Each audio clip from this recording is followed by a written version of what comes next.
This episode is brought to you by Carbon Health, and you guys know Carbon Health. I talk about them all the time. So excited that they're one of our sponsors. Now, they're known for their over 120 locations that handle urgent care and COVID, RSV, flu testing, vaccinations, all that. But what we should also know is how they expanded into primary care services that also include connected health. Connected health is the idea it's not just about our bodies, but it's also about our mind. Carbon Health providers come connected with mental health specialists as well. They expanded their primary care services in 2023. They're now in Massachusetts. It's great. We love them. We're excited to be working with them, continue to work with them. So Carbon Health, excellent urgent care and testing center, but don't sleep on their primary care services. What's going on, everybody? Welcome back. Capes and Cowls, man. We're back in studio. Well, almost all the way back. Almost all the way back. Coy and I are here. Winston's recovering from broken leg, so give him some love on Twitter, man. We miss Winston. We'll have him back as soon as he's able to be back in studio. We got a lot to talk about. That Marvel's trailer drop, we'll get into that. There's some new casting for Blade. First kind of positive news, I guess. First kind of any kind of news you got in Blade in a little bit. There's a big story going on ComicBookMovie about Jonathan Majors. They have reports that he might be getting replaced as Kang. We're going to get into that. We're going to talk about, we're going to kind of dive into the report itself. Do we think it's true? If so, how will Marvel handle it? All that and more. The boys had we have a new season coming up. There's a photo that released there that'll be interesting to talk about. Speaking of ComicBookMovie, we did this list on the Brave and the Bold. No, or was it the Brave and the Bold? No, it was It was, what the hell was Brave it? and the Bold Batman. It was Brave and the Bold Batman. And they did this one for Green Lantern about which actors they think could be cast. So we'll go over that because we liked their list last time, and we'll give our thoughts. That and more on the show today. So thanks for joining us. If you haven't checked us out, please check us out on Spotify. I know that you guys, a lot of people who are hardcore Spotify fans, man, we're on video on Spotify, so check us out. Let's get us to 100,000 by the end of the year. You can do it and show a little class and do it. People are like, oh, what? I don't have any class if I don't subscribe. I never said that. I said if you subscribe, you will be showing a little class. That's it. You don't have any class? That's on you. I'm just saying you show a little. Just an ounce. What else? Oh, hey, man. Listen. Talk about showing class. Get your asses out to Burbank, California on April 28th. If you can see us live, come see us live. Stand-up comedy from myself, Brett Sheridan, Coy, Winston, and Kate Mulligan. Steph, Mike, and Roxy will be on the podcast version of the show in the second half. So if you're able to come see us. And we'll also be doing the live stream as well. You can get the tickets at thekristianharloff.com. Don't go to the Flappers website. It'll tell you it's sold out. It ain't sold out yet, but we're trying to build this thing out. So head on over there and do it. All right. It's myself. It's Coy. It's Capes and Cowls. Let's do it. You ready? I'm ready. Cool.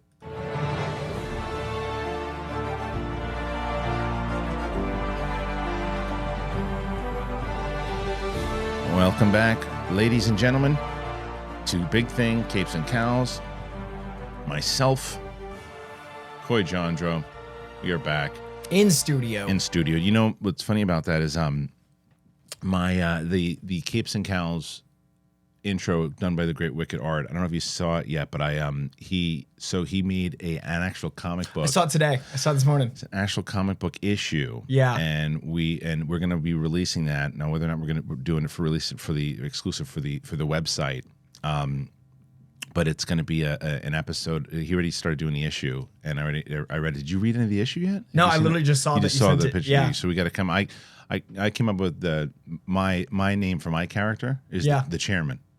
That's fitting. I like that. That's good. We got to come up with one for yours, and we got to come up with one for Winston. But he's so good, man. He's got great style. I talked to him. We do these one-on-ones for Patreon.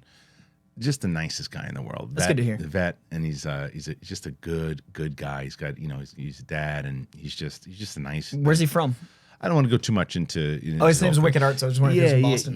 No. People don't use Wicked as I don't want often. to give too many details about his life but I'm just saying that he's just I just think that he's just one of the good peeps out there, and so I like to promote his art and everything too, because he does that kind of his own heart. And I'm like, hey, we got an animated intro. It's crazy. Let's do something. He's like, I just want to do this, because I love the show so much, and like he's just such a good guy.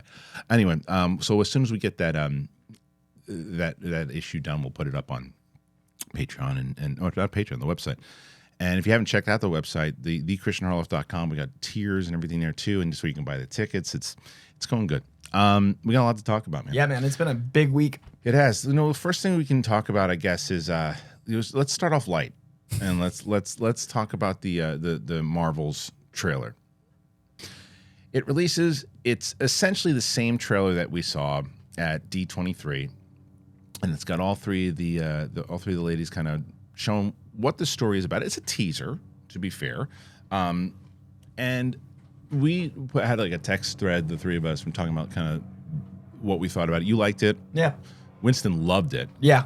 I thought it For was once, I'm the middle one. I know, and I thought, I thought it was. Here's my thought with it.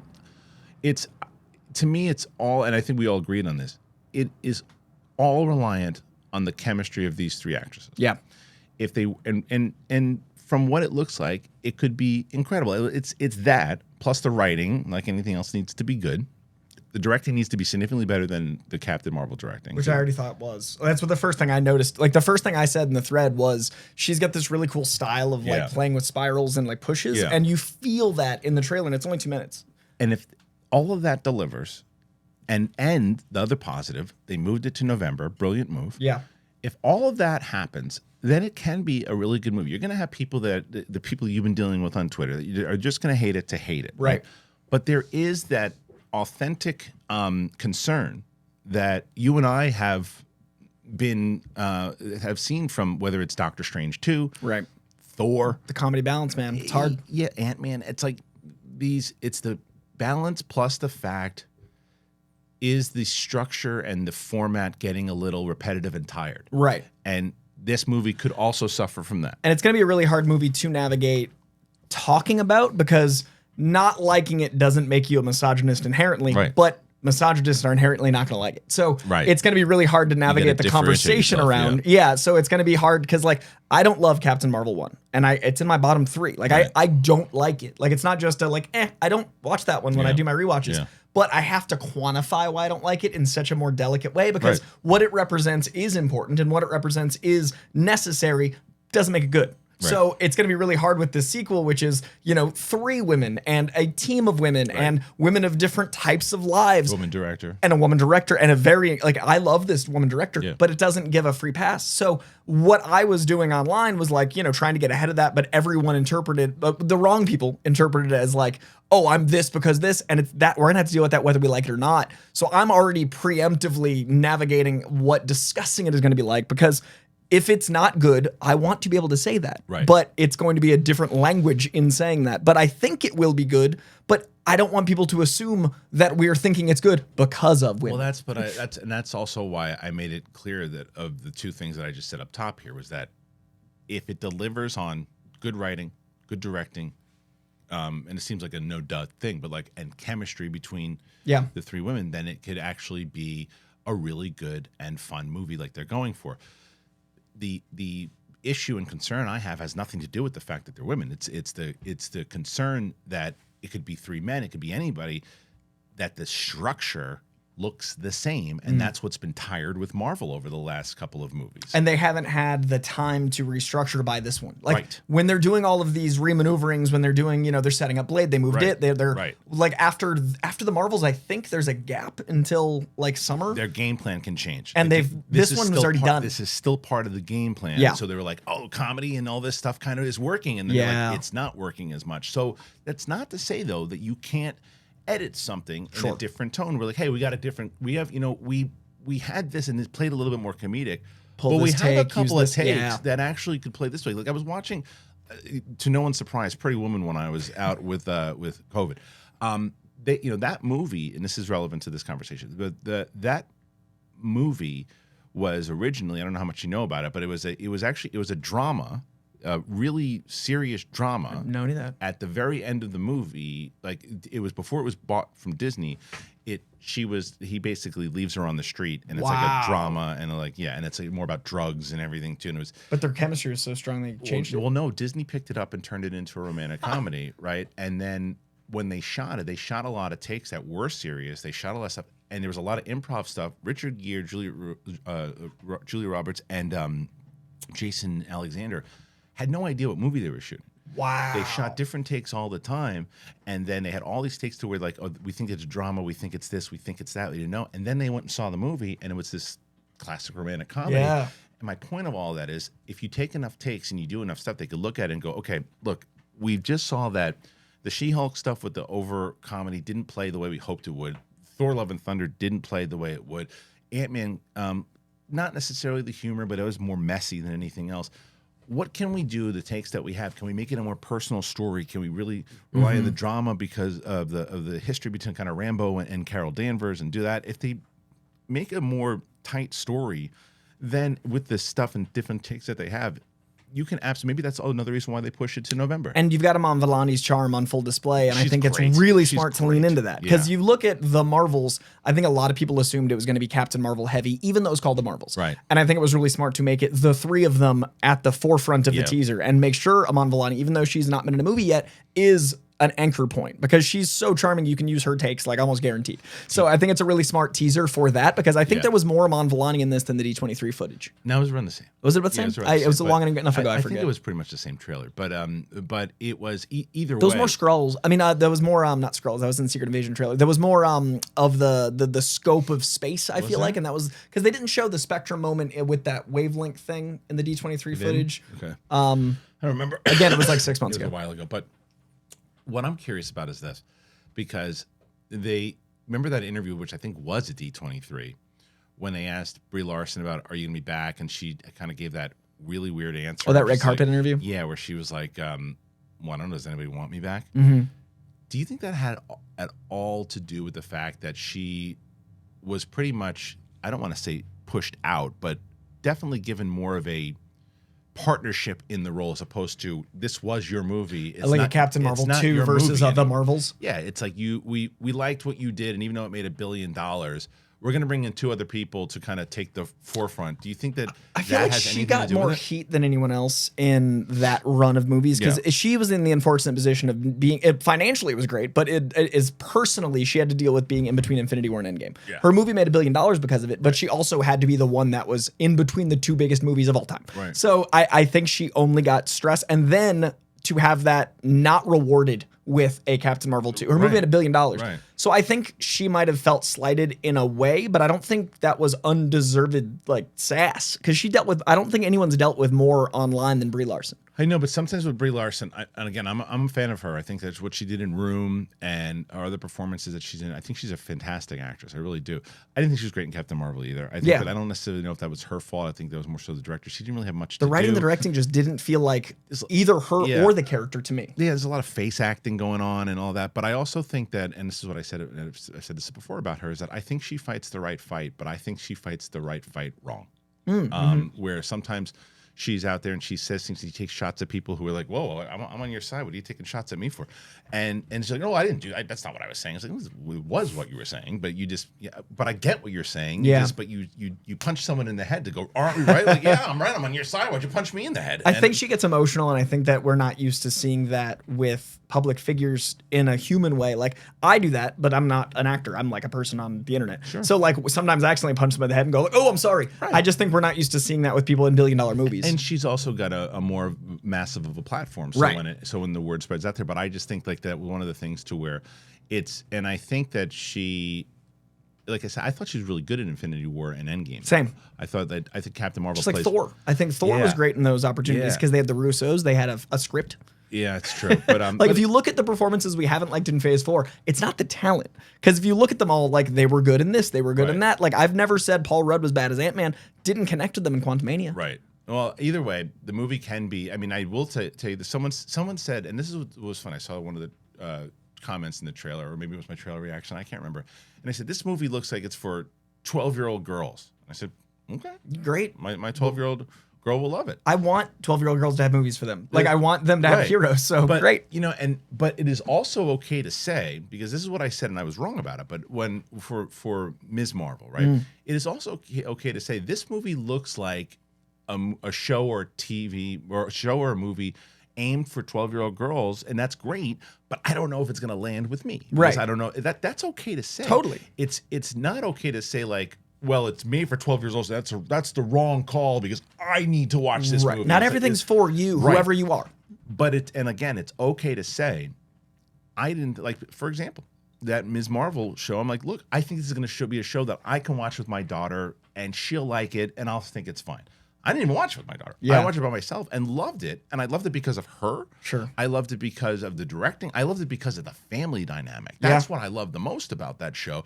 So it's also okay to say, hey, I thought this wasn't aimed at me, but hell, I really would much rather be proven wrong about something I didn't think I'd enjoy. Yes. Because then I win twice. Because then I'm like, hey, this was a surprise. Oh, and I'm getting more out of it. Yeah, it's just, it's like, it's the predictable hate where it's like, to me, I would much rather be skeptical about something and going, look, I don't think that this is going to land with me. Yeah.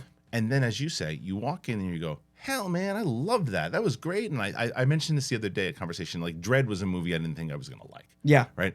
And I loved it. Yeah. And I loved it, walking out doing that. But I think there's also that side of people that profit off of the fact that, like, it doesn't matter. They could go and see the Marvels and they could love it. And they're not going to tell anybody they love it. Because if they did, their whole audience would leave them. I think it's a bigger victory to walk out happier than your expectation than walking out at your expectation. Right. Like, I expected B+, A- out of Air. It's a solid A for me. And I had high expectations. It exceeded them. Right. That's a bigger deal than me walking out of John Wick, which I thought would be B+, A-, and got a B+, A-. That's right. And I think that, and it's just a matter of, and like I said, and this, like someone today, we talked about in Sith Council, we talked about how much we loved the Mandalorian episode last night. Yeah. But we critiqued a lot of the ththings that we didn't like. And someone was like, I can't watch the show anymore because you're too negative. And I wrote back, what episode were you watching? We talked about, it is okay to critique things as long as you're still talking about it. Like, negativity to me is just bashing something and never giving any positives towards it at all. But if you're saying, like, look, there are certain things here that could have worked, in my opinion, that didn't, but I love that they did this and I love that they did that. It's like, that to me is more healthy than just, I love everything. Yeah, I've evolved on my stance on that. I personally, like, I prefer to hype and I prefer to praise. I prefer to say only good, but there needs to be a context to that. And so, like, I've worked on adding criticism that feels justified with intelligent backup 100%. in order to make the hype stronger, because then that shows the differential between, like, oh my God, pure praise, and I have some notes. And I think notes are important because if you accept mediocrity, you're only going to get mediocre films. That's right. I really think it's important we acknowledge that while praising things. That's right. And I think you did that with a lot of, you did that with Ant-Man recently. And speaking of Ant-Man, it's the story I was afraid of. But here's the thing, though. I don't know. We don't know how real it is. We don't know how real it is, but I'm going to tell you, comes from ComicBookMovie. All right, here's the story, and this is from Mark Cassidy, who I like a lot. Ant-Man 3-star Jonathan Majors may be out as Kang. Marvel said to be discussing options. We still don't know how Marvel intends to proceed following some very troubling allegations against Ant-Man and the Wasp Quantumania star Jonathan Majors, but it sounds like he might be out as Kang. Ant-Man and the Wasp star Jonathan Majors was recently taken into police custody after an alleged assault on a woman believed to be his girlfriend in a New York City apartment. The actor's lawyer claimed that her client was completely innocent and probably the victim, promising to present evidence that would clear him of any criminal wrongdoing. Unfortunately for Majors, said evidence only seemed to incriminate him even more, as text seemingly revealed that his alleged victim asked for forgiveness for what occurred after trying to grab your phone. Majors has not been charged, but Marvel Studios may still decide to sever ties rather than allow him to stay on as Kang and risk a significant amount of backlash. Studio reps have reportedly met with Majors' representatives, but have yet to come to a decision. Jeff Sneider has heard they are discussing options about the best way to proceed, but it certainly sounds like another actor stepping into the Phase 5 villain is a distinct possibility. What do you guys make of this situation? If Majors walks, do you think he should stay on as Kang? All right, so Sneider is talking about the options, and Snyder's been breaking stories left and right. Yeah. He's been crushing it lately. He reported on the Dave Filoni getting the movie the day beforehand. His reporting has been the best it's ever been right now. He's kicking ass. So I believe, Snyder doesn't just report, he would not report something like this without doing research.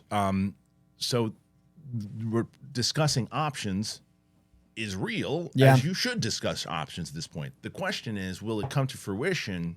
It's weird how quiet it's been. It's been quiet since the incident. Because I was hoping we'd hear quickly. I was hoping after it went down, we'd have a direction to feel about it. And instead it was like 48 hours of this, that, silence. Right. And that was, 2 weeks ago? So I personally hope it's them assembling proof of innocence, but like, I don't know how you prove innocence. Like, how do you, I hope for innocence, and I hope that this something like didn't happen that caused someone harm, but I don't know how you prove that. And I feel like with public perception being so important to the film industry right now, and social media, and how these movies are weighed on the talents' lives, because it's not what it was 20 years ago. Movie stars aren't just a movie star. They're a piece of the fabric of society. Because when YouTube came around, and now especially with TikTok, everyone is way more invested in people's lives than the actual like movie star element. You don't go and see a movie because a name is above the title anymore, except for like Tom Cruise. Like there's very few. And even him, it's when you think it's not a guarantee. No, when you think of Tom Cruise, it's Mission Impossible that's selling it. It's Top Gun 2. There's franchise. Tom Cruise did movies that didn't do very well also, whether it's Jack Reacher or The Mummy or whatever. So it's changed what that is. So now the actors are as much about the person playing them as you don't get to be Brando. You got to be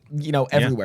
So I think that Majors is in a really messy position, whether or not it happened, because I have no way of knowing. No one knows. And it's really dangerous to be someone that has been perceived as doing something wrong right now, whether or not he did. And Marvel's in a really tricky position because they're having to restructure their entire plan. So it's also a really bad time for anything to happen. And at the end of the day, did a woman get hurt? Like that's really the main question. That's what matters at all. And was she silenced? Right. So that is a big concern, and they have to do the research on it, because there's also going to be those questions afterwards too, where they're going to go, well, Warner Brothers didn't do anything about Ezra. The timing of this is insane because it's a studio restructuring while another studio is publicly restructuring, but they're releasing the crazy thing, and then we don't know what he actually did. Versus Ezra, who's been charged with like 19 felonies or whatever. And especially, like, again, if they're going through the conversation and the person who is being asked is going, no, everything is fine. And it's like, but is it? But I always want to believe innocence, so I'm in a tricky spot because like my bias is I like Majors a lot. And I don't want that to cloud my like a woman might have gotten hurt. Like so it's like, how do you make that tangibly true? I know. And that's and past all that, because you couldn't be more right. Then the business side of it is Marvel looking, going, what do we do? 10-year plan. Like, he's your guy. And not only just your guy with the movies, you got a TV show with the guy about to come out. One of your only 2 this year. Right. And that's coming out. That's shot already. Yeah. And he is the strongest part of the movie that came out that you acknowledge wasn't what you wanted to be. And that's coming out on digital, already has, or coming out on Blu-ray. He's like, it's the timing is so bad. And like, this is a guy that had a billboard across the street from this other billboard between 2 premieres like 3 months ago. Like, I remember looking at the Creed premiere going like, oh, he's looking at himself across the street from the El Capitan Chinese. That is an impossible task right now to be that big of a star. I know. What a time. And I mean, at the height of his of when he's really kind of taken off with all these different things with Creed and everything else. And some of the allegations online have been really strange because it's like one guy on Twitter says everyone knew it was an open secret at Yale, and then like I didn't hear anyone else come out. So a lot of the stuff feels like a lot of people going like, I heard things, but no one heard things. That also happens no matter what the case is. That's what I'm saying. You're right, any case. But it's not to say that person might not be telling the truth. Sure. It's just saying that usually always happens.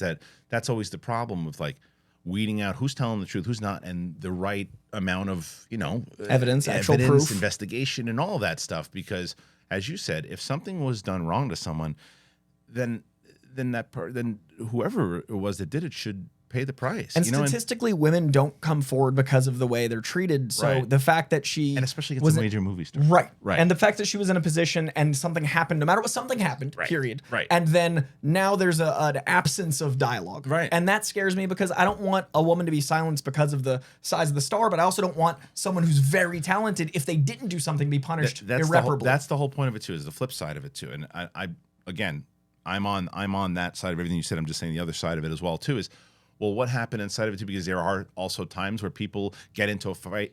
There's an emotion thing. People say things that they didn't mean to say, and like, well, maybe I shouldn't have said that, and that was portrayed the wrong way, and I really actually meant that. Anything can happen. That's why diligent reporting and investigating and everything needs to be done before everyone's livelihood. That's what I'm hoping the silence is diligence. I'm hoping the silence is them actually doing their jobs, and because it's too big of a deal. The thing is that Marvel's got to make a move sooner than later, because what are you going to do next? Because I'm assuming this guy's going to pop up in the post-credit scene in the Marvels and you know, and it's like the plan is, I mean, he is Phase 5. Right. Him and Doom, you would assume. But we don't even have a Doom yet, if we are going to. Right. So therefore, like, he's 100% of the plan right now that we know of. Is there, okay, so let's jump to the what if. Let's say let's say they decide we can't be involved in the Jonathan Majors business anymore right now. Let's say they make that move. I don't think they're going to make that move, but let's say they do make that move. Do they recast, or do they do the unthinkable, even though it's called Kang Dynasty? Do they shift and do they focus on Doom instead? I don't know if you can do... I don't know what the story is, obviously, but I do feel like what they've set up involves timey-wimey interdimensional stuff, and making that Doom would feel very like short-sighted because he's magic and science, and I feel like if you add a time element, then it's just like this powerful guy. Right. So like, I don't know if you can tell the story they've already set up for 3-4 years. We're so multiversal, and he's not multiversal. Doom is like involved, but he's not a guy that wields it. So you'd have to recast. You'd have to, and. What you do is you cut that post-credit scene. It doesn't exist on digital. It doesn't exist on like... Which one? The one from Ant-Man? Yeah. You just make it not a thing. And then you make it so you meet a Kang that looks different in the next opportunity to do so. You'd have to You'd have to get rid of that scene. You'd have to recast. And like, that's such a mess because he's so talented and like the guy is so interesting and like he's so impassioned by it. Like again, I have a personal thing where like I'm the most of two sides about this because I was raised by a teen mom who got hit, and I like always believe women because I like I've lived that side of it via my mom. Sure. And on the other side of it, we're living in a time where people are reacting to things so aggressively without necessarily proof. And this guy is so passionate about this thing that if it isn't true, that is so detrimental to the fabric of movies. Right. Like, he's a very talented actor. If he did nothing. Yeah, and it's like, especially if he did nothing, because then if it turns out that, you know, they don't do the diligent kind of investigating, it turns out that he is innocent and he hasn't done anything, and then they've gotten rid of him. Right. That's a problem as well. Well, exactly. That just looks like... That's a problem as well. And this is a guy who has, you know, endured a lot of, like, the way he was treated in Lovecraft Country by people, the way he's dealt with the racism of, like, so much of this country, the way, like, that photo shoot he did in, like, Pink, people were like, ugh. Like, I think he's navigated a lot of very bad situations well, so I personally hope that this hasn't occurred. Right. You always cross your fingers and hope that, you know, like you said, that everybody involved can kind of get, you know, cleared in some way or another, emotionally, you know, legally, like everything too, and that it turns out there was just there's a bad situation that was, you know, two people who just got into a bad situation, and that's how do you prove that? I know. I'm just saying that's what you hope it is. I'm just saying that's what you hope it is. I'm not saying that's what it is. I'm just thinking, like, what do you do to prove innocence in that position? No, this is not an easy position for anybody involved. And, you know, obviously it's going to be a big story that people are going to be keeping up on. And it does not surprise me that they're discussing options. Yeah. They should be discussing options. And I think they need to have a game plan. But like you said, how do you prove it? Who knows? I'm not envious of anyone involved at all. It really isn't, and I'll tell you what, man. I don't know. Sometimes I try to come up with some clever transition to get us to our sponsors, but I'm not just going to tell you about it right now. I'm very excited to be working with both Manscaped and Athletic Greens. I'm going to tell you about both of them right now. See you on the other side. Guys, you know this already. It's tax season here in the United States, and you know what that means? It means that Manscaped is here to make sure that your paperwork is done and your boys downstairs are having fun. Make sure that you spend your tax return money on the important thing like family, friends, and ball deodorant. That's right. Join the 8 million men worldwide who trust Manscaped. Include me in there by going over to manscaped.com and get 20% off. Use that code, though, big thing. What better way to invest your tax return than do it for yourself? Manscaped has the full package from head to toe to make sure that you get your money's worth this April. There's that Lawnmower 4.0 trimmer. It's the star of the show. I love it. I use it all of the time. Offering a precise shave on all your wildest hedges. It's equipped with that LED light. You can navigate in and out of those difficult areas with ease. And it's waterproof, which is amazing. After cleaning your ball bag, make sure that you use the Weed Whacker. For this thing I use all the damn time. The ear and the nose, it's incredible. And for everybody out there with a little scruff, Manscaped has that beard product. We talked about that for a while. It's the whole package. They have the Beard Hedger Pro Kit, all of this stuff. It's really amazing. We love Manscaped. We've been talking about Manscaped forever. They're such a great sponsor. We love them, and you will love them too. If you haven't already done it, you should do it. 20% off and free shipping. Got to use that code BIGTHING. Go to manscaped.com. 20% off and free shipping. Use that code BIGTHING at manscaped.com. Don't just get your money back this year. Get your swagger back too, and do it with Manscaped. Athletic Greens, baby. AG1. You guys know I talk about them all of the time. For me, it's the same stuff I've been telling you. I wanted better gut health. I wanted increased energy. I wanted immune system support. I wanted all of it. I'm not a big vitamins guy. I didn't like taking all those pills and stuff. I just wanted one. You take it, I put it in a water bottle, I shake it up in the morning, and I'm good to go. It's not very easy for me to keep up with that supplement routine that comes with a bunch of different products. It's like you got to do this, you got to do that. You just take everything in one shot. Helps me better with energy. It helps me better in general. I think it helped me to recover, to be honest with you. Why take a bunch of different things when you can just mix one scoop of powder and water once a day? It's that easy. I love it. It's just part of my daily habit now. If you're looking for an easier way to take supplements, Athletic Greens AG1 is giving you a free 1-year supply of vitamin D and 5 free travel packs with your first purchase. You got to go to athleticgreens.com/bigthing. That is athleticgreens.com/bigthing. Check it out. You guys know that I love it. You guys, I've seen so many people telling me that they've signed up and they're loving AG1. Continue to do so. Tell me after you sign up, let me know. Use that code, athleticgreens.com/bigthing. All right. Thank you to our friends once again over at both Manscaped and Athletic Greens.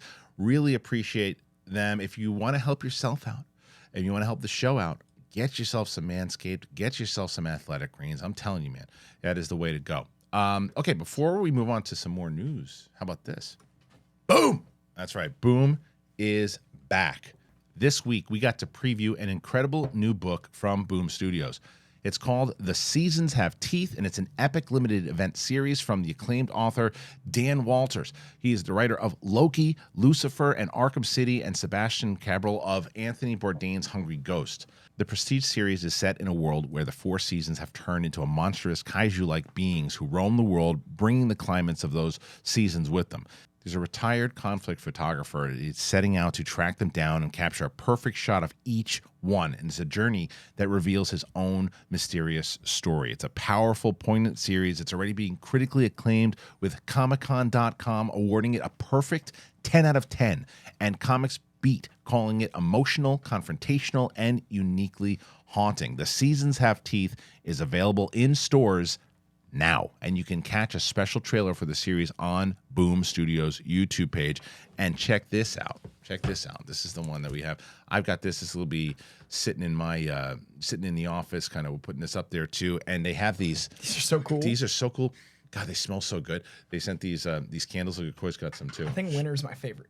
The Winter's your favorite? Yeah, I got. These are great. I think Autumn's pretty good. Let's see, this is the one.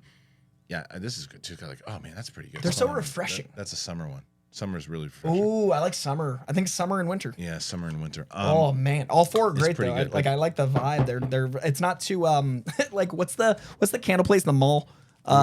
When you Bath and Body, when you walk in, you're like, oh, I can't smell again. Yeah. And like this is the opposite. No, it feels like this is really great. I love having it in here. But tell me about So I'm actually a really big fan of Dan Walters. He did this really incredible book called Coffin Bound, and it's this very poetic, atmospheric, almost Hunter S. Thompson in its language, and this reminds me so immediately of that. Dan Walters has this language where you're immediately immersed in a world within like a page. I was really impressed that within a page I bought the idea of kaiju seasons. I bought that the world was like tense with apprehension, like Last of Us, where you have to like earn it, and it earns it so quickly, and the art makes you feel like you're alone and isolated, but you have hope. Like there's a lot of really good color use here. So basically the flashbacks are in this case in green, which is a fun play with spring, because this first issue is about spring, and you immediately are endeared to this man's relationship, and that relationship endears you to him in the future, which gives you the stakes of losing him, all while tying into the world of kaiju, all while giving you this beautiful language that Dan Walters does so well, and the whole thing just feels so cinematic so quickly, and I was really impressed with the debut. Yeah, so same here too. It was one of those. I like the creative the moxie. Yeah, it's bold. You know, it's bold, and I like the idea that of how they're going to do that. The idea of, with the seasons, but also with the monster element. Yeah, I thought it was really smart, and when they sent it, because you know a lot of times we could do it on the digital and stuff too, but they sent it really to dive into it. The art's beautiful. The kaiju design's great. Yeah, and the seasons, the Dude, candles. This is so cool. What a great tie-in. But anyway, it's on sale now. You can check it out. Make sure you check it out. And this is what Boom does so well. Once again, as we say week in and week out about Boom, they take different genres and they're able to mix and match and do these things that you don't think could work, and it works. But before we move on, anything else that we should be reading? There's a really great run of Punisher happening right now that I don't feel like people are talking about enough, where basically you're getting flashbacks to Punisher and you're telling an origin that we've not really seen, and then the present Punisher is so like overpowered because he's basically accepted that the best way to kill as many bad guys as you can is to team up with the Hand. So he's become like an immortal god being. So he's literally about to fight the Avengers. So we've got Punisher and an Avengers level god deity. So it's really cool to see his past and why he's the man he is. Jason Aaron, who did like a really iconic, the Thor run that they based a lot of the movie stuff off of is his. So now he's writing this badass Punisher. This is how you know Coy is a really authentic comic book fan though too. Sometimes you can do that to someone where someone will be talking about something. All right, well, who wrote it? And they go, I don't know, I have to look it up. Like that's me normally a lot of the times. With reference to his other work the ready. You were just like, okay. All right. Well, thank you once again to Boom. Thank you to Coy for the suggestion, and thank you to you guys. Make sure you check it out and let us know if you are checking out Boom Studios stuff. What have you checked out? What have you liked? And tweet at Boom. Tell Boom that you found them from us. All right. Let's move on to some more stories. Here's one. Again, from Comic Book Movie, The Brave and the Bold and the Authority's directors are possibly revealed. Ooh. How about that? I mean, it makes sense timing-wise. All right, let's see what you think about this, Coy. According to a new rumor, DC Studios has found the directors for The Brave and the Bold and The Authority, and they are names we're sure that Comic Book Movie fans will be familiar with. DC Studios' new DCU is quickly starting to take shape. Creature Commandos and Waller expected to hit Max. Boo. What a dumb move talk about that was. Name. Boo. Changing HBO Max, HBO, most recognized brand of all time, calling it Max. Dumbest decision by Warner Brothers ever. Also, Warner Brothers is the oldest studio. Like 100 years of like, how do you not use any of your name recognition? Boo. That is the dumbest. No wonder that Max has dropped the stock. Dumb. What a stupid move that was. Anyway, expected to hit Max, known as HBO Max, before Superman Legacy arrives in theaters in 2025. With only Joker Folie à Deux set to be released next year, we are expecting a good 18 months or so of casting news as the DCU's successor starts getting put together. James Gunn will be behind the camera for Man of Tomorrow's return to the big screen, but what about some of the other movies on the way? According to sources that have been verified, both the Authority and Batman reboot, The Brave and the Bold, have locked in their filmmakers.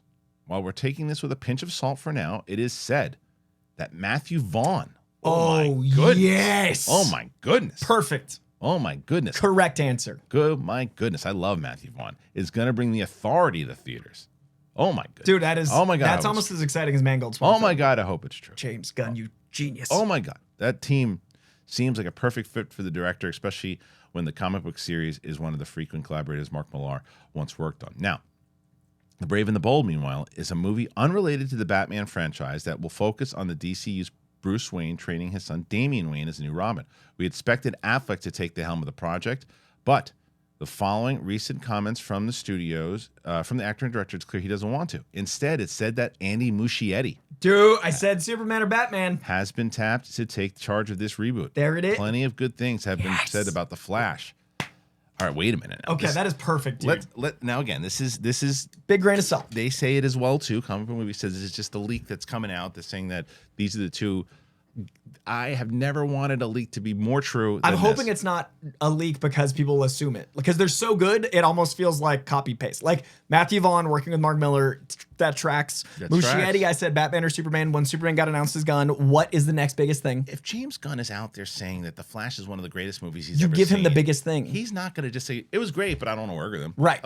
He's going to say call him immediately. And Muschietti is so obsessed with superhero stuff. Like when you talk to the guy, like his interviews, his like conversation, he's obsessed. Yeah, he's gonna. You give him Batman. He's gonna say. James Gunn's gonna say to him. Yeah.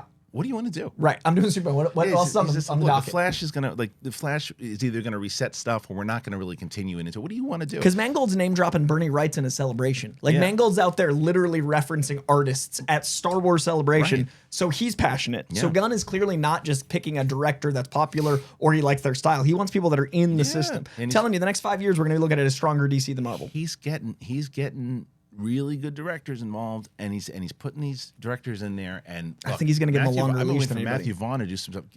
I love Matthew Vaughn and the first Kingsman. I love. Same. Get the hell out of that universe. Yeah. Get out of there. Like it's enough. Yeah, I love the first one. Me too. And X-Men First Class is one of my favorite. I think it's arguably one with of my hindsight favorite. Maybe my favorite X-Men. It's people don't give it enough credit of what it did for the X-Men franchise. It brought it back from the dead. Nobody talks about that. Yeah, it was like that was after Wolverine Origins. It's the Logan of the X-Men, where it like saved a flailing thing. Yes, and it reestablished. I mean, everyone talks about how Fassbender and McAvoy. Nobody talks about the fact that it was Vaughn that brought them all together. It's also the movie that's an X-Men movie, not a Bryan Singer mutant movie. Right. If you look at all the X-Men movies Bryan Singer did, they're good movies, but they're mutant movies. Yeah. They don't feel like X-Men to me from the comic. Right. Matthew Vaughn made an X-Men movie.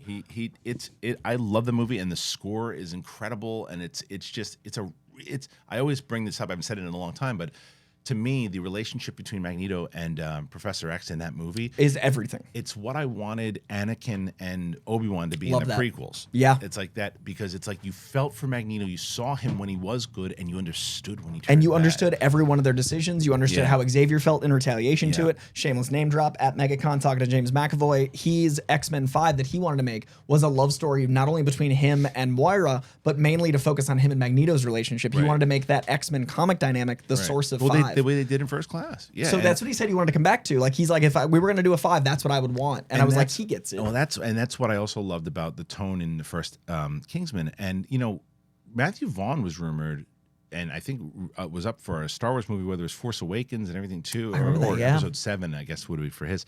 And he was involved in that. And I've always wanted to see him do something in Star Wars, but I would love for him to do something like this. It's so British too. Yeah. The Authority is like that's a perfect comic for him. That's probably why he's because it's in house. Like it feels. I mean, not only do him and Mark Miller have a great shorthand, but also you've got a director who's going to be working within his. I don't know, has bolder, vulgar, more brash. Yeah. Like the Authority's got some edge to it. I feel like Matthew Vaughn is even better suited for that than X-Men because X-Men has to have a little like, we're making this for everyone. Right. Whereas the Authority, he can throw his Guy Ritchie-isms in there. And James Gunn's not going to tell him, hey, pull back. That's going to be a hard R. Right. The Authority's going to, and like Guy Ritchie, I'm really excited is, getting his big tent poles out of the way because I want more Snatch type stuff. That's why I'm so glad The Gentleman did well enough to get a show. Right. Because I want these guys to make their tent poles, the one for the studio and then the weird for them. Yeah, and they can do that. The Authority's both. The Authority is the weird with the studio back. Well, that's why I'm so excited. Also, the Muschietti thing just tracks. It tracks because he's got this relationship with Warner Brothers, obviously from It. Yeah. And then now, if the Flash delivers the way that everybody's talking about, clearly this movie's going to be good. And you announce that at Flash. You know what I mean? Like you make that part of the rollout. Like I'm going to Batman next. Once you find out what the story is, and you find out, and especially after him spending so much time with two Batmen. And Batman just said that he found himself on the Flash set. Like Ben Affleck just said, I figured out who Batman was working with Muschietti. So like, then that guy should make Batman. Yeah, I think that's going to happen. What a perfect thing, dude. I think this could be. These 3 announcements, Mangold Swamp Thing is literally, I would say, up there with Favreau Iron Man as far as like, yes, that makes sense. Yeah. This is deserved. He confirmed it. He confirmed it to Frosty. Yeah. And so that's, you got, Ford Ferrari, you've got, Logan and all those things. All that ties together into the perfect Swamp Thing. And then we just discussed how Muschietti should do the next giant tentpole. And that I would say is like, that could be a Reeves Superman, man. That could be so special if it's as good as they say. I'm just like, now that they announced that Mangold, Star Wars movie, I would selfishly, I want that first. Yeah. I mean, Swamp Thing is fine, and I'm sure he would crush it. But like, if you're like, well, what would you rather see? It's like the Star Wars movie. I just don't know how fast Star Wars can go versus Swamp Thing. I feel like Swamp Thing can get done in a year. 100%, and not only because and they don't even need to do a year. It could be 3 years because the way that Star Wars is working right now, you're going to get that Daisy Ridley movie first. That's 2025, and then reports are saying that the 2026 is going to be the Filoni movie. You're not going to want to put out more than one movie a year. Yeah, you're looking at Mangold's movie in either 2027 or 2028. So you get Swamp Thing. You better get Swamp Thing 1 and 2 in that point. Because like it should be small, like we've talked about. Like we want that. Yeah. And then you let him have his like journey of existentialism on the way to Star Wars. It'll make, I think, for a better Star Wars movie if he gets to do this first. Yeah, but see. At what cost? Because you got to wait. That's true. All right, there's. I told you D'Onofrio wants that, right? What's that? Did I tell you that D'Onofrio told me he wants to play Swamp Thing for DC? Yeah. And I'm like, how was the press not pick that up? That's huge. Well, I mean, was it on video? Yeah, it's at MegaCon. Oh. That's what I'm saying. But it's on video, right? I'm like, where are those videos? Where's those interviews? I was on the stage. I know, but do you know where the videos are? No, but I'm telling you, like on record, on stage, he said it. Oh, you're saying it because nobody reported any. Yeah, I'm reporting it here on Capes and Cowls. Here you go. Perfect. Yeah, if you're watching this, and Coy Jandreau interviewed Vincent D'Onofrio on stage, and D'Onofrio said he wants to play Swamp Thing. And he said it in a really, like, we literally, the question I asked, did I tell you this, how I got to that? I asked him about, I basically said, I want him to come back as Edgar, because in 2002, Malibu Comics got bought by Marvel. Right? Yeah. So technically he's a Marvel character now. And he paused and was like, yeah, I'd come back. And then he like waited a second. He's like, but what I really want is to play Swamp Thing at DC. And you could tell that he was realizing that if he said this out loud, it would become a news story. And I'm like, too old though? I mean, I don't know if you physically need a lot of. Does it really matter? Yeah, because you're gonna probably have a body double for a lot of the crazy. Like Derek Mears is a huge dude. So is Vincent, but I don't know how much he's actually gonna be in it because you just have that voice, that presence. I wonder also, how much if someone's active in Marvel. I wonder if James Gunn is gonna stay away from that. Ooh, that's gonna be interesting. Active. That's a good point. Not someone who's been there before, but someone who's active. So. Because he's going to be active in that show. If he's doing whether Echo comes out or not, and he's doing Daredevil for 18 episodes, we have and then 3 years in him, and maybe more, right, playing into stuff. So if he's that recognizable as Kingpin, is that a detriment to him? But how Swamp Thing looks is going to be that's true also, but it's still D'Onofrio, and then but then again, you can bet your ass that Dave Bautista is going to show up in the DCU. You can bet your ass. James Marsden was in Superman the same year X-Men 3 came out. Different though, because it was different connected at that point. But I know. Do you know what I mean? Like people have. Sure. I mean, look. You look at Ryan Reynolds has jumped back and forth. A lot of people have jumped back. And Chris Evans is like 5 heroes. I'm still crossing my fingers about that Henry Cavill Dr. Doom thing. Dude, what an insane thing that'd be. That. All right, what do you guys think about these directors though? Do you think that Mangold for Swamp Thing, but do you think that Matthew Vaughn is the right choice for Defenders? The Authority, excuse me. That's Defenders. I got the Marvel. You're still in Kingpin land. Yeah, still Kingpin land. The Authority, do you think he's right for the Authority? And do you think that Andy Muschietti is the right call for Batman? Let me know what you think. Tell us in the comments. And Muschietti's spooky stylings too, man. I'm thinking of the cave. Like, how cool would a Muschietti Batcave be? I'm excited for it. All right, here's the next one. All right, speaking of Andy Muschietti, the Flash teaser has given us a new look at Michael Keaton's Batman, Supergirl in action, and more. Warner Brothers Discovery is currently dropping a lot of new teasers and announcements, and they have a new look at The Flash, thanks to a teaser promo that was shown during the studio's live stream. There is a new trailer for The Flash expected to debut online ahead of the movie's world premiere at CinemaCon on April 25th, and we might now have a little tease of what to expect thanks to some footage that's screened during Warner Brothers Discovery live stream.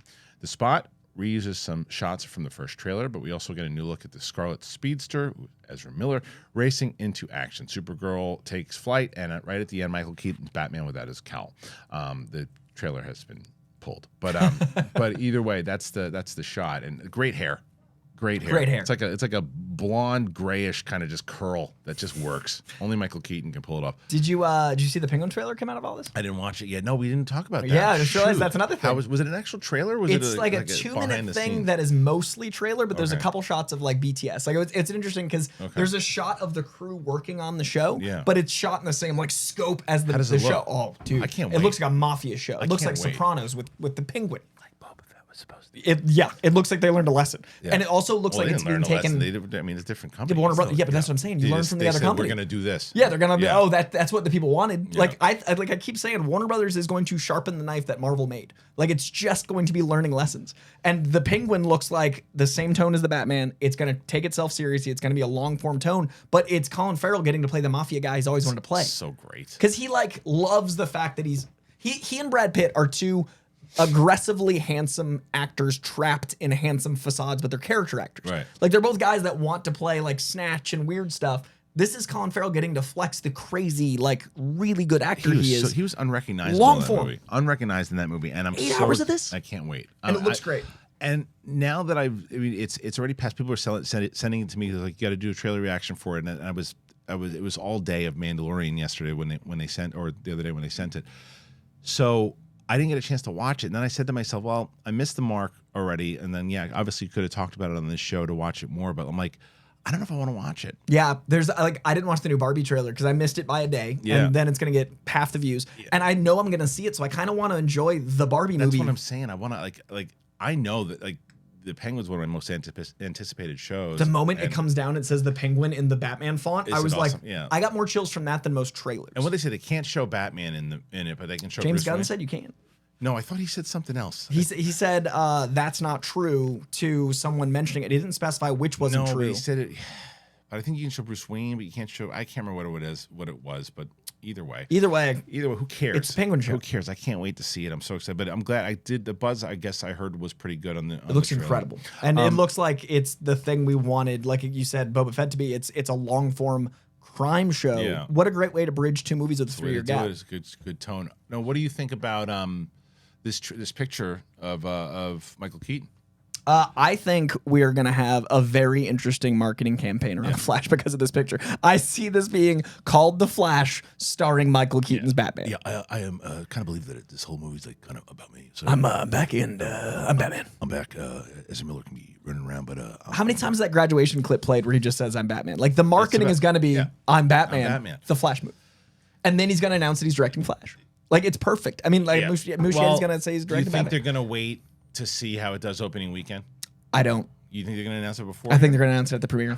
And then I think at this year's Comic-Con, they're going to have the craziest stage of Muschietti, Mangold, Vaughn. Stage of announcements and trailers. And then you're going to have, I think Marvel's going to be pressed to announce the X-Men finally and Fantastic Four, and it's going to be literally a Wizard magazine from 1996 on stage. Just jumping into a kind of a topic that I guess is relevant to that. It's not on the bill, but I brought this up the other day, and I think that we've talked about this, but I feel that, and the multiverse is, look, before Marvel, and I even knew Marvel and DC kind of covered it. I know that they've been covering it for years, the multiverse and all stuff. I've been fascinated with the multiverse, the idea of the multiverse, all of that, in scientific terms, like paying attention to it.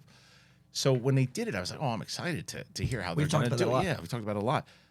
I think it's really hindered the MCU. I agree now. Yeah, I think that the way that they have done it has not been as effective as they were hoping it was going to be. I think it has turned it sloppy. I think it has turned it chaotic. I think it also has taken away a lot of the stakes. I think that now that that anybody can come back at any time, like, because Tony Stark's going to show up in Secret Invasion, or Secret Wars, whatever, and all these different things. You're like, okay, it just takes away what I said. What they were able to, what made 1, 2, and 3, the phase is so, to me, relevant and emotional, was they set up movies of the single characters, and then they had the big event. Yeah. Right?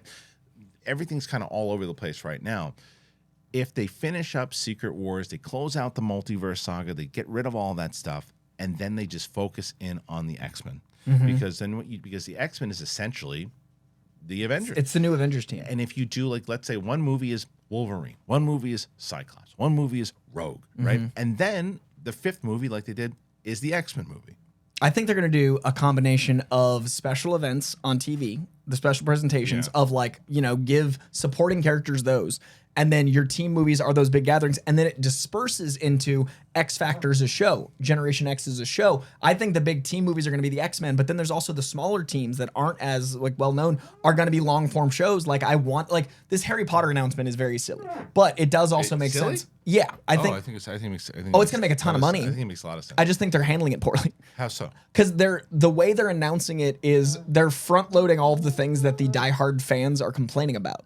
Like instead of going like, guys, guess what? We're doing Harry Potter. They're going, look at the old castle, look at the old score, look at J.K. Rowling as executive producer, look at not the original cast. I'm like, you guys are highlighting the cons instead of going like, imagine a world where you get a long form every year. Like they're not saying the pros, they're saying the cons. So I'm saying the way Warner Brothers is doing it is so like, guys, you've got gold. Why are you making it silver? Right. You're not disagreeing with the idea. Choice. No, it's a financial. The way that they're handling it. It's just so funny that they're like, let's highlight the garbage in this house we're trying to rent. I understand what you're saying. So I think what they should do with the X-Men. Ignore the nice pool. It's a great pool. It's beautiful. So the X-Men, they should do the other thing where it's like the way I'd advertise a Hogwarts show is imagine getting to spend hours with this instead of 2 hours. Imagine meeting the students and living through this year. The X-Men should be long form on TV and then big events and movies. You can do a lot of different things. I mean, but we're both on the same page where it's like focus on them. Yeah. Because you have this, because right now it seems like they have like secondary characters. They have these things that people aren't really getting on board with. They don't, the older characters are kind of getting phased out. There's not a lot of people are excited about, where you have these characters in X-Men that people are excited about, and they can serve as your new X-Men. Right. And you can also do Fantastic Four stuff and all that. You can lead to a world, I think the new world post Secret Wars is distrusting heroes. I've said it before, where like Miss Marvel's already started that up. There's going to be a thing where we don't have the heroes be these beacons anymore. That's how you do an entirely new Phase 6, and you have it be a more underdog, more Spider-Man level, more of these characters that we know. And that keeps the budget lower. Yeah, like I think we need to leave the multiverse and the cosmic. 100%. And hopefully they take and I don't know if James Gunn is going to do this, but like I mean, with Mangold on board, I don't think he will. But like I always thought, and I've talked to you about this, I think Swamp Thing should be a smaller budget film, and I think there should have some smaller kind of almost. It feels almost independent at times when it's not. But like Werewolf by Night, man. Those scales. Right. One of the best things Marvel's done in years. Bringing that scale down and doing that, and hopefully that's what they start to do with some of these movies. And that's not just for Marvel and DC. I just think big movies in general could do this, because you look at something like more so Black Adam, right? If Black Adam cost $110 million to make, that movie makes a profit. Right. If it costs $80 million or whatever, you give The Rock points instead of a big salary and everything else too, and you scale it down and you make it a little more of a character story, you do some stuff, that movie makes a profit. I think we might get a small Swamp Thing because of Logan. Look how small Logan was. Well, that's a good point. Look at what he's doing. Ford Ferrari, small. Yeah. I mean, you're not going to make that Star Wars movie You're not going to make Indy small, but he likes to go small with his character superhero things. But the Indy is not going to be small in definition of what blockbusters are, but it still felt less. I mean, there's CGI with de-aging and all that stuff too. It's not what I mean, but it didn't feel like a popcorn CGI movie. It felt like an Indiana Jones movie with the action kind of leading and pushing. Spielberg feels like a scope that was big in the 80s in a good way, and he's mirroring that. He's not making a Marvel movie. He's mirroring Spielberg in 1989, not 2000. And I pressed a thing. What? Did I do that? Yeah, I think so. It's all right. It was impressive. But he's doing Spielberg 1989, not Spielberg. Ready Player One. Well, 2008. Whatever that Indiana Jones. Yeah, there's no alien skulls. There's no trying to make this a Cate Blanchett alien Nazi movie. And Harrison Ford right now. If you watch Shrinking, dude, he's at the height of his powers right now. 1923, he is on another level. He's so locked in right now because of 1923, because of Shrinking. It was already my most anticipated movie of the year. Yeah, even more so now because he's locked in. I'm so impressed with him in Shrinking because it seems like the guy that. You watch his interviews, and he's a guy that literally will decide in the first minute or two whether or not he's engaged. And I like that because that's like, you deserve my attention or not. It's also why I want to see him in Thunderbolts. And that's why I think he signed on, is because something in that script said, this is worth my time. And I would have, everybody's going to say like, oh yeah, $20 million. Like people always think that paycheck. He doesn't need it. No. And also he could pick the other thing. He's 80 years old. What's he doing? He could do whatever he wants to do. He could just sit on his couch and smoke pot. Yeah, he can keep crashing planes if he wants. He wants nothing to do. except to work and get better at 80. It's amazing. 80. And he's only getting better because Shrinking is some of his best work of his 60-year career. Easily. Like, or 50-year career. He is brilliant in that show. Yeah.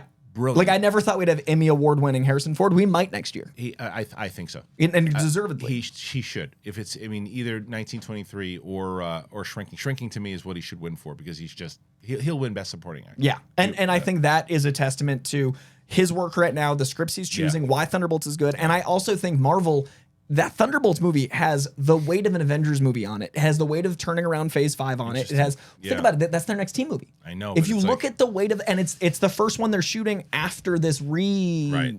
The Thunderbolts weight is huge. So that script better be good. I'd love to have like a real conversation with Kevin Feige. Like, to really, like, you know what I mean? Like, meaning like what is he really, you're never ever going to hear. Like, what's he really feeling about all this right now? Like, what's his criticisms? Yeah. Because, everybody has like those moments behind the doors where you're like, well, this is going wrong. And this is like, what's he think's going wrong? You're never going to hear him say it on the interviews. You will get a Diane Lane or Diane Sawyer-esque interview in 20 years. Maybe you will, maybe you won't. But it's like you're just not going to get the behind the scenes thing that you want to hear about. What do you really think about Phase 4? What worked? What didn't? So curious. I think it was the expanding too rapidly. Like, I think the internet problem happened to Marvel. Like, every internet company, look at Uber, look at any entrepreneur tech company, look at these new companies, exponential growth. Infinite growth, I think is what they refer to it as, is the business model. So the reason Uber prices went up the last 2 years is all of the subsidized money that was making it cheap enough went away, because all the venture capitalists were like, this isn't growing infinitely anymore. Right. You can't grow something infinitely forever. It's impossible. Right. I think Marvel went, hey, we're expanding, and then did the multiverse, and they tried for infinite growth, and they tried all these characters, all these shows, all these special editions. But the problem was, simultaneously to that, COVID happened. Right. So they were basically blowing this balloon up really fast while it was being shot with a pandemic, and now they've got to basically pick up all the pieces of the balloon, try to patch them back together, and hope. And then they've got their lead having legal stuff. I know. There's going to be it's interesting. But let's jump to DC, and then we'll call it a day, because we a couple of months ago, maybe, speaking of Batman: Brave and the Bold, there was a list that came out about which actors could play Batman. We still think, well, I think Eccles is still a great choice, but we'll see how that pans out, who they're going to get, especially now with potentially Andy Muschietti directing, which is fantastic news if true. But they did one for Green Lantern, and this is Comic Book Movie put together this list, and I'm going to read it out, and we want to see what you guys think, and we'll talk about the ones that we like the best, and then we'll get your guys' thoughts on it. But here's the list. All right, this is the list. And it's by Comic Book Movie. And they said, here's 7 actors that we think could play Green Lantern's Hal Jordon in the new DCU. DC Studios will finally reboot the Green Lantern franchise in the Max... God, I hate that so much. It's so bad to read. So stupid. Max Lanterns TV... Why not just HBO Max? You change it. It's so stupid. Or just HBO. But it's so stupid. It's so We don't have channels anymore. We have platforms. Call it HBO. Why do we want to call this Max? That's my son's name. All right, Ralph. It means big, and we want to be big again. Dummies. And we're now, that's a Zoloft move, I'll tell you that. And we're now sharing our top picks for who could be Hal Jordon. Here it is. All right, so small screen. Lanterns was originally going to revolve around Alan Scott and Guy Gardner, but DC Studios, when it was formed, they shifted it to Hal Jordon and John Stewart. The news was welcomed by fans, especially as Hal's been absent since 2011, and John's live-action debut is beyond long overdue. In the upcoming Max TV series, the space-faring superheroes are going to embark on a true detective-type mystery that leads into an overall story. Okay, so who should pick up where Ryan Reynolds left off? We have some suggestions. Here we go. Hayden Christensen. I don't know if I love that choice. I love him. I don't think he's Hal. Yeah, I don't think he's got the sense of humor that Hal has. We're going right. I like his darkness and how gets dark, but if he starts dark, it doesn't. But Hal has a sense of humor, doesn't right? Yeah, that's what I'm saying. It's like he should devolve into the dark side, and Hayden has that dark side energy. Yeah, I don't love that choice. I love him, but I don't love that choice. So I'm gonna say what's a big. I want him to be a Batman villain though. I think Hayden Christensen to be really cool in that universe. I hope he gets another shot. I really do hope he gets another shot. Not at that one though. Asher Angel, I think he's too fresh off of Shazam.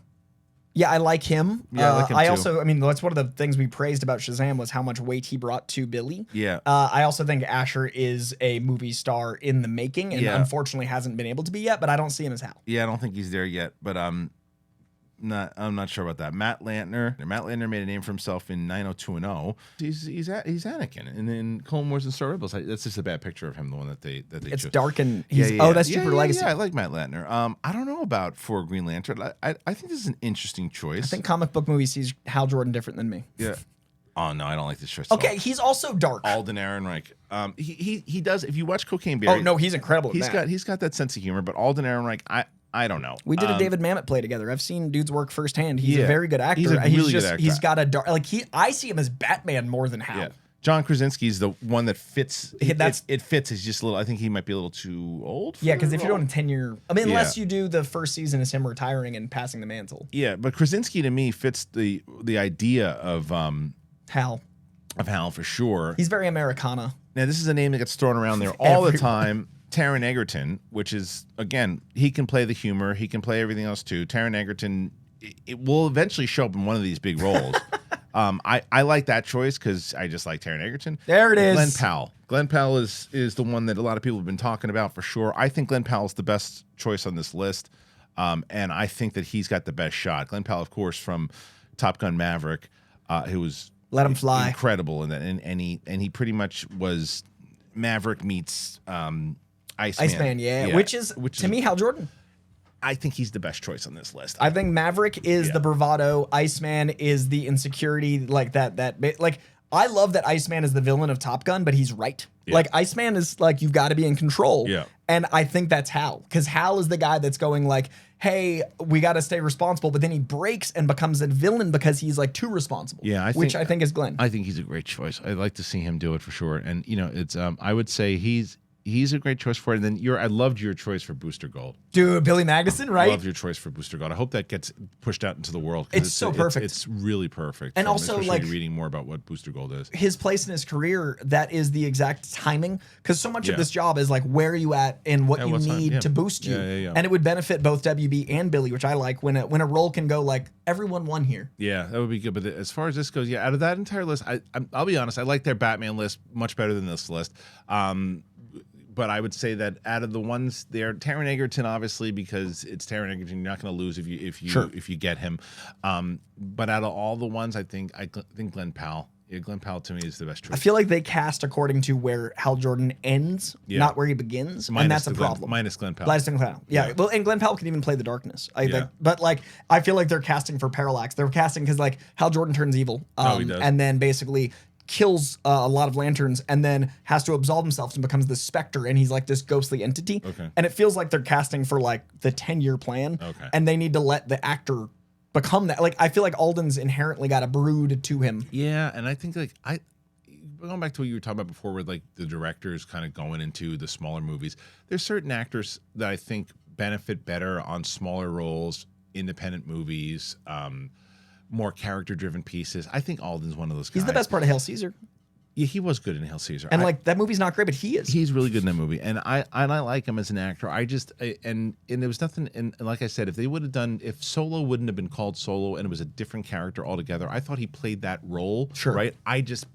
For me, I didn't think that was Han Solo, and that's not his fault. No, that was the direction. He had 75 different directors, people telling him what to do, but I thought the role that he played was a good role as a different character. And that movie itself told a good story that I wanted to see more of. Yeah, it's just not. If you changed it around and it wasn't Han Solo and it was just this other kind of smuggler, and it just they had that type of thing. He wasn't the problem at all. He just wasn't Han Solo in my opinion. Wedge Antilles' father, whatever it was. But to a lot of other people, they thought he was. But I just don't think he plays as much into these big budget movies. I like to see him in these smaller things. So him and Hal Jordon is not. His style of acting is very like focused and contained, and like I want Hal Jordon to be able to be on lunchboxes. Like it's a different thing. Yeah, it is.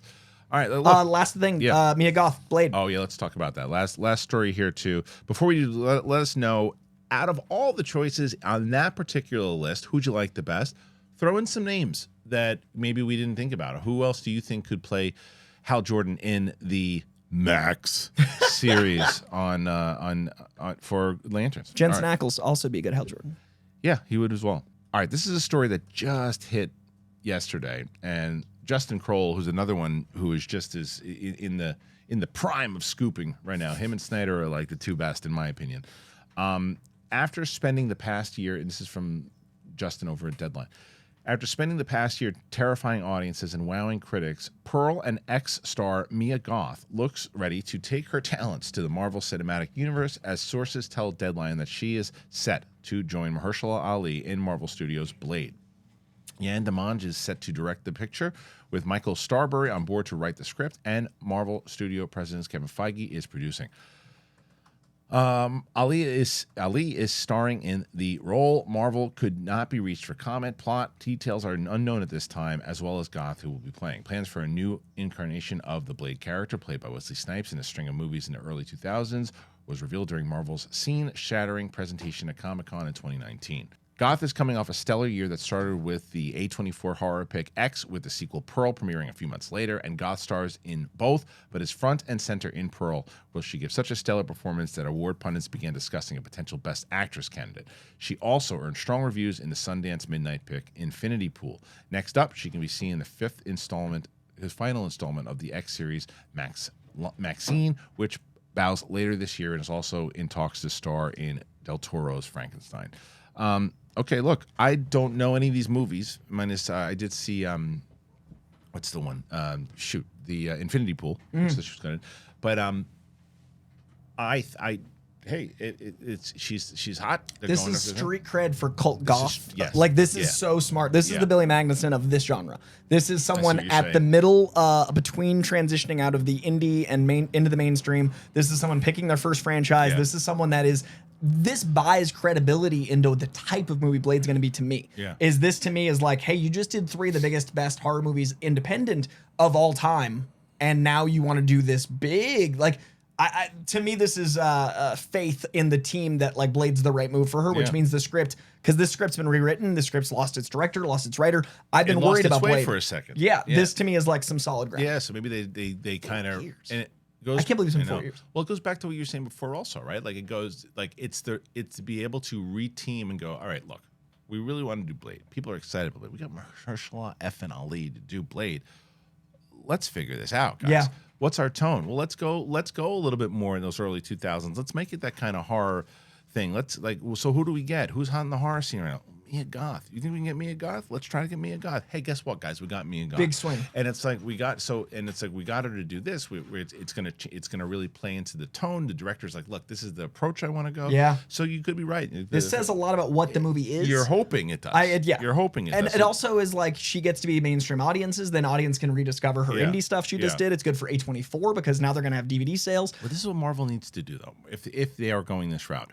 They got to get away from the same. Everything seems to have like this sugar coating over it. Yeah, I agree. And it's like, be a little bit more risky. Yeah, make movies that are outside the genre that feel like something else. Like, I love that that Winter Soldier felt like a Bourne movie. The first phase and phase 2, and then the big events of phase 3 all felt different. They felt like different movies, and it's like that's what you need. Every one of the phase 4 movies seem like the same. And when I picture the color palette, it's all the same. It's all the same, and it's like they gotta change it up. And Star Wars feels like it too.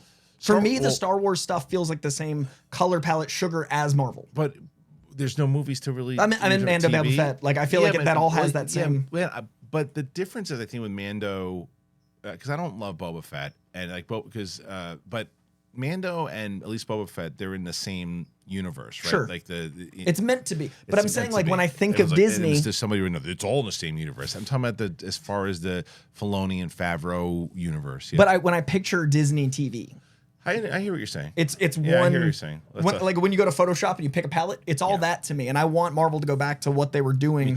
Me too. And I think this could be a step in the right direction. And make it rated R. Trust us. Like, if this movie comes out in 2 years, if they're just casting now, that's what, 2025? I think that is one of the hindrances with Star Wars, though, as opposed to Warner Brothers. Star Wars.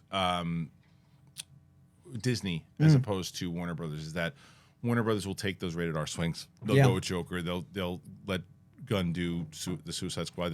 They'll do this where Disney can't do that. 2008 was Marvel starting in this way, and 2025 will mark how many years is that? 17. They need a division. They need a division where they can start doing some rated R stuff too. And Deadpool 3 is confirmed rated R, and that comes out before Blade. I would say let Deadpool 3 be the gateway. There's no Disney logo on that movie. There can't be. I mean, they had a Disney logo on Boston Strangler. Did they really? Yeah. I think it's happening, man. Because if you look at 2008 to 2025, that is 17 years. That means people born the year Iron Man came out. Can go see it. Wow. People that were born the year Iron Man came out can go buy a rated R ticket. Crazy. It's time. Holy moly. All right, there's a lot to talk about. There was a lot that we did talk about. So hopefully you guys will join us talking about it in the comment section. What stood out to you, too? What do you think about the X-Men story that we talked about? What do you think about Mia Goth potentially joining Blade? What do you think about Brett dropping pictures in the background and making noises? What do you think about all the stuff that we talked about? Is there anything that stood out in general? And do you think Marvel's going to recast Kang? I want to hear about that as well. Let your comments be known, and also let your presence be known, man. Come see us live. TheChristianHarloff.com. Buy the tickets today. You go to Burbank on the 28th. Coy Jandro will be there doing stand-up. Brett Sheridan will be there doing stand-up. Kate will be doing stand-up. Winston, we're gonna wheel him up on stage, and we'll sit him on the couch, and he's gonna do some sit-down comedy. And then we'll have Steph and Mike and Roxy on the podcast afterwards. So we hope that you will join us. Please join us there. We're trying to really sell this thing out. And if you can't, then you can watch it on the live stream. And for Coy Jandro, Coy, where can the good people find you? You can find me on Twitter, Instagram, TikTok, and YouTube at Coy Jandro. I'm trying to do out of theater reactions because Christians always inspire me, and they're fun to do. And then you can find me. Well, I got a cool announcement coming next week. But yeah, I'll be running around. Good stuff. And then, again, provide us on Spotify. Get yourself a Capes and Cowls shirt. Look at that one there. Speaking of which, look at that. Look at that shirt. Capes and Cowls shirt. You can get yourself the hoodie. I was repping today. You were. Do all that and more, guys. We really appreciate you. Thank you for all the support. And we'll see you on the flip side. It's Capes and Cowls. Peace.